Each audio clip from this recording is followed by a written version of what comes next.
Assalamualaikum warahmatullahi wabarakatuh. Kami dari kelompok 5 akan mempresentasikan hasil diskusi dari kelompok kami.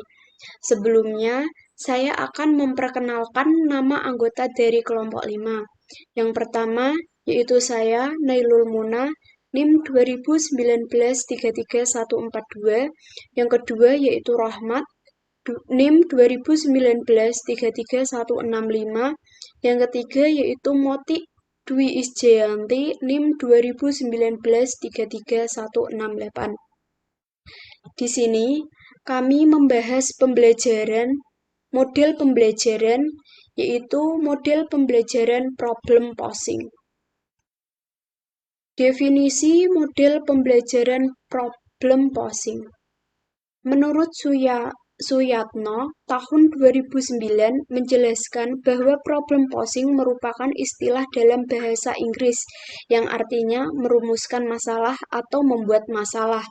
Problem posing yaitu pemecahan masalah dengan melalui elaborasi, yaitu merumuskan kembali masalah menjadi bagian-bagian yang lebih sederhana, sehingga mudah dipahami. Masalah yang dimaksudkan adalah soal-soal dalam matematika, sehingga problem posing dapat diartikan sebagai membuat soal atau membuat masalah. Model pembelajaran problem posing menurut kelompok 5 adalah model pembelajaran yang mengharuskan siswa berperan aktif, karena siswa harus mampu mengajukan pertanyaan. Tidak hanya itu, siswa harus bisa mencari penyelesaiannya, yang dapat meningkatkan keaktifan siswa dalam pembelajaran dan memperkaya pengalaman belajar siswa. Selanjutnya, yaitu prinsip-prinsip model pembelajaran problem posing. Yang pertama, pengajuan soal harus berhubungan dengan apa yang dimunculkan dari aktivitas siswa dalam kelas. Yang kedua, yaitu pengajuan soal harus berhubungan dengan proses pemecahan masalah siswa. Yang ketiga, pengajuan soal dapat dihasilkan dari permasalahan yang ada dalam buku teks dengan modifikasi dan membentuk ulang karakteristik bahasa dan tegas. Yang selanjutnya yaitu sintak atau fase-fase atau langkah-langkah model pembelajaran problem posing.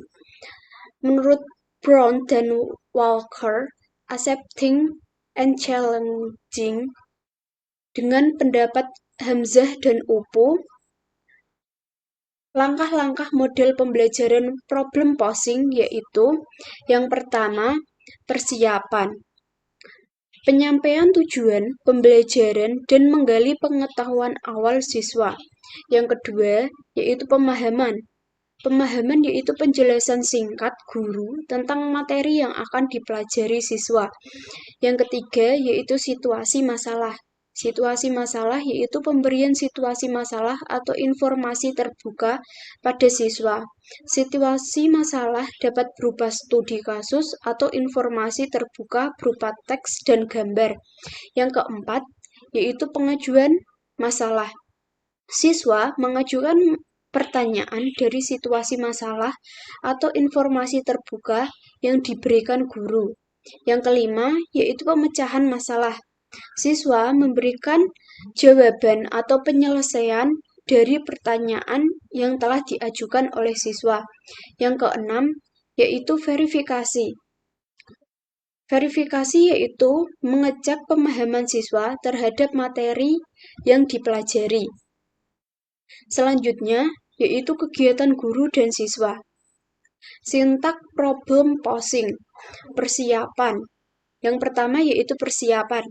Kegiatan guru yaitu guru menyiapkan bahan atau alat pelajaran. Kemudian siswanya bisa menyiapkan bahan atau alat belajar. Kemudian guru melakukan ice breaking dengan tepuk semangat. Kemudian siswanya bisa melakukan tepuk semangat bersama guru. Yang kedua yaitu pemahaman. Kegiatan guru yaitu guru menjelaskan tujuan pembelajaran yang akan dipelajari.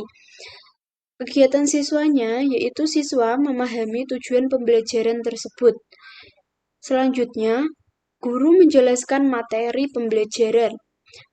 Siswanya bisa memperhatikan dan mencoba memahami penjelasan dari guru.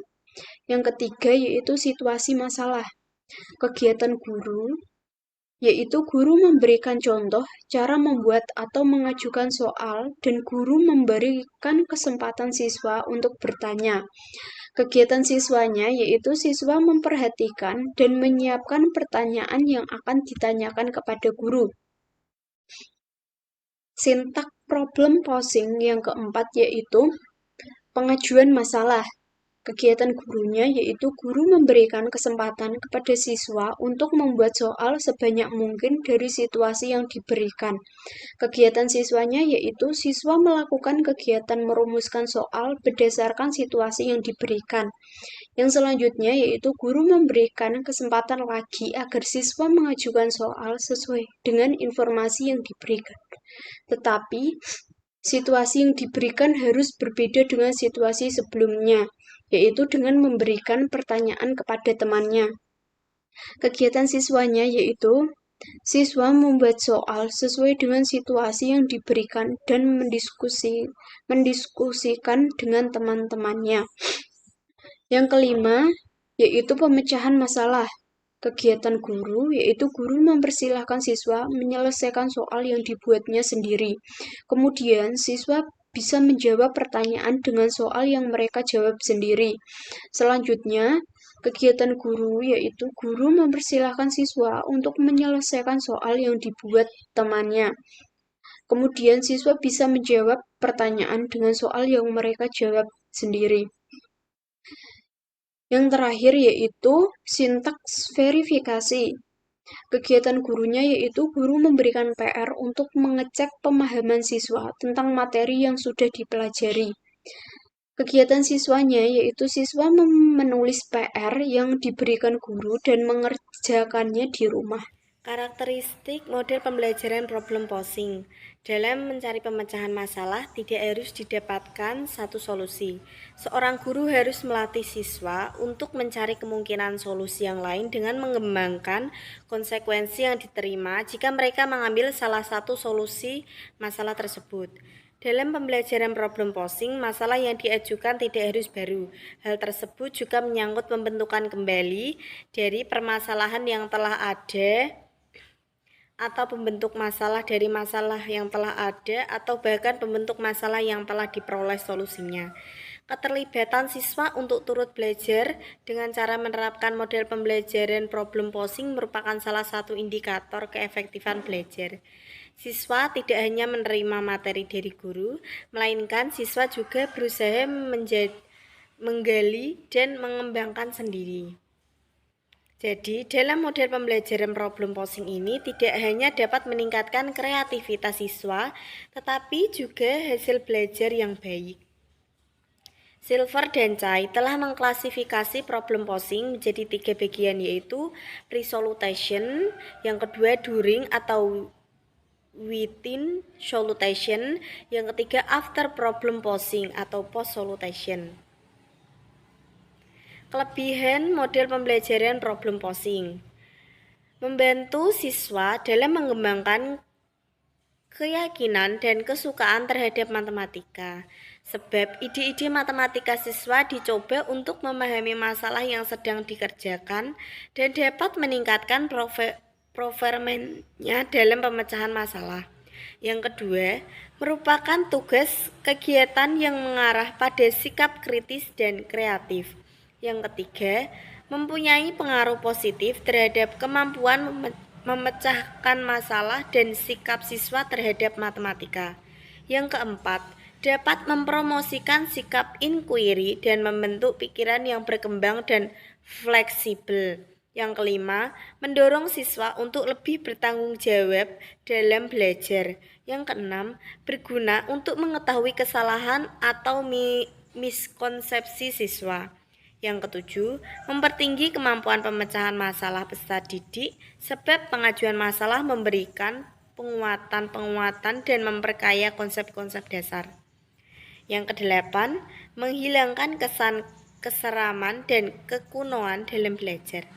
Yang ketujuh, mempersiapkan pola pikir atau kriteria berpikir matematis berkorelasi positif dan kemampuan memecahkan masalah. Kelemahan model pembelajaran problem posing. Yang pertama, yaitu seringkali siswa melakukan penipuan. Siswa hanya meniru atau menyalin hasil pekerjaan temannya tanpa mengalami peristiwa belajar. Yang kedua, menyita waktu yang lebih banyak bagi pengajar, khususnya waktu koreksi tugas siswa. Yang ketiga, memerlukan keahlian khusus dan kemampuan guru dalam mengajarkan siswa membuat masalah. Sebab masalah yang dibuat siswa dapat beragam dan guru harus menilai apakah masalah yang diajukan tersebut benar atau salah. Apakah sesuai dengan informasi yang ada atau apakah dapat dipahami siswa lain. Kesulitan dalam penerapan model pembelajaran problem posing berdasarkan jurnal yang sudah saya analisis, yaitu ada 3 permasalahan pada saat pembelajaran dilaksanakan, yaitu yang pertama, siswa sulit untuk fokus pada saat presentasi karena sibuk dengan jawaban LPP 2. Kedua, masih banyak siswa yang belum dapat menjawab pertanyaan dari tujuan pembelajaran. Yang ketiga, waktu yang tidak sesuai dengan RPP. Berdasarkan faktor yang menjadi penyebab naiknya persentase ketuntasan belajar yang cukup tinggi diantaranya adalah faktor internal. Peserta didik mengalami proses belajar yang berulang-ulang, di mana peserta didik mendapatkan penjelasan materi mulai dari pembuatan LPP 1, pembuatan LPP 2, diskusi kelompok, sampai presentasi dengan diskusi kelas. Faktor lainnya adalah faktor eksternal yang dapat terjadi karena perbedaan tingkat kesulitan dalam memahami materi. Penerapan model pembelajaran problem posing menurut Suyitno. Yang pertama, yaitu guru menjelaskan materi pembelajaran kepada para siswa. Penggunaan alat peraga untuk menjelaskan konsep sangat disarankan. Yang kedua, guru memberikan latihan soal secukupnya.